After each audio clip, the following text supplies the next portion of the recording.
Well, I read your article. I've been frantically reading your article. I'm looking forward to talking about this. I also happened to see your end of year message as well today. No more excuses, right? No excuses. Yeah, that stems from the idea of Hive being a digital cooperative, and we all have responsibility. And too often people say, well, this thing stinks, and until it gets better, I'm not going to do anything, and I'll go over here. And it's like, you're an owner, you got Hive, fix the damn thing. Now obviously there's certain things that due to technical capabilities or whatever, some of us can't fix, but it's like, this idea that, somebody else will take care of it. No, that doesn't cut it. It's our responsibility.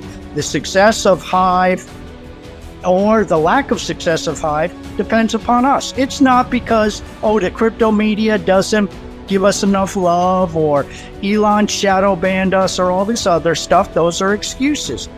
The main point is pull up your pants, pull up your knickers, and let's get busy and succeed in spite of what's going on. Well, you're still stuck in the deep horn days with that. And until we get a nice app for that, Matt, I would, we did actually we made it fork of 3Speak, because anyone can make a fork of 3Speak. It's open source. It's there for anyone to take. So we did a little fork of 3Speak called Record at one point, but we decided not to release it. We're not going to go down that path. We've got enough porn watching your content, Taskmaster, you sort of say. Well, again, there's a prime example, and obviously a lot of us don't have the ability to fork 3Speak, and I understand maybe it's not the ideal time, because you guys are developing backend infrastructure, which is going to change video, not only on Hive, it's going to change video completely. But see, here's the point. I see a lot of people complaining about the 3Speak app, the bugs, the issues, and I know it's not a primary focus of yours. You guys are working on the back end, but it's open source. Anybody could take that with any technical skill, or any team could take that, fork it, work on it, improve it, develop it, and create a kick-ass front end. I mean, that's why you guys put it together, for somebody else to develop a kick-ass front end. Yeah. Why hasn't anybody done it in 3 years? It's been out there. You guys have said all along, take it, please, go with it, run with it. Nope, just crickets. I mean, like, from our point of view as well, we do want to have a slightly better product out there. It is frustrating for us. I mean, of all the people in all of Hive that get frustrated by some of the things like 3Speak, it's us, man. I mean, Dan and I are trying to build the best stuff that we can. The devs around us, we've got them on other priorities, and it's like 3Speak's taking a bit of a back burner, unfortunately.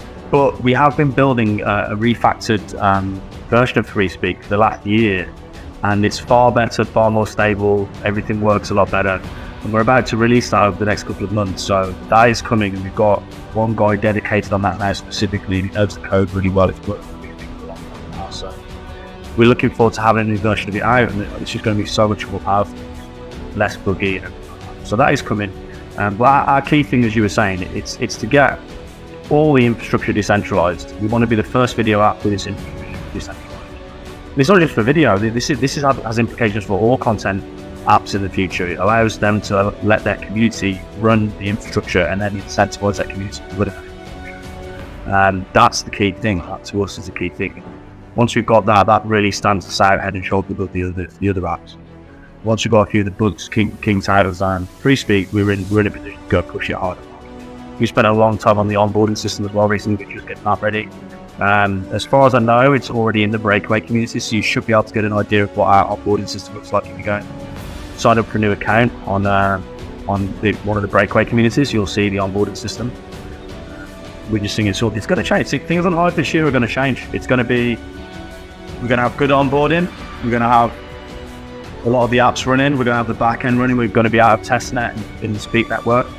BSC is moving along well. That's going to be going into testnet fairly soon as well. Exciting times, man. It's exciting times. Well, before we get on HBD, I guess we'll handle the 3Speak. Simple Game asked a question, which maybe you can answer in the threadcast. Is the 3Speak backend IFPS ready to be used to store images, or do I need to wait? It's in testnet right now, so yeah, it's ready. you can store images on the testnet. We released a blog recently on the Speak network, at Speak network, SDK on Hive. It tells you the instructions as to how to set up a storage node, how to set up a validator node, and then as you go through that process, it'll teach you how to store content on the IPFS network, and there's a walk through that content. So that's all there to play around with. It's not integrated into 3Speak yet. The IPFS side is, we do store everything on IPFS, but the actual function for other people to be able to do that is not integrated yet, and we haven't got decentralized storage for our users yet on the back end of 3Speak, the current version of it. But that is coming. That's coming as well. Once we get out of the testnet from the Speak network over the next few months, then we'll be working with as many apps as we can to integrate that technology into them.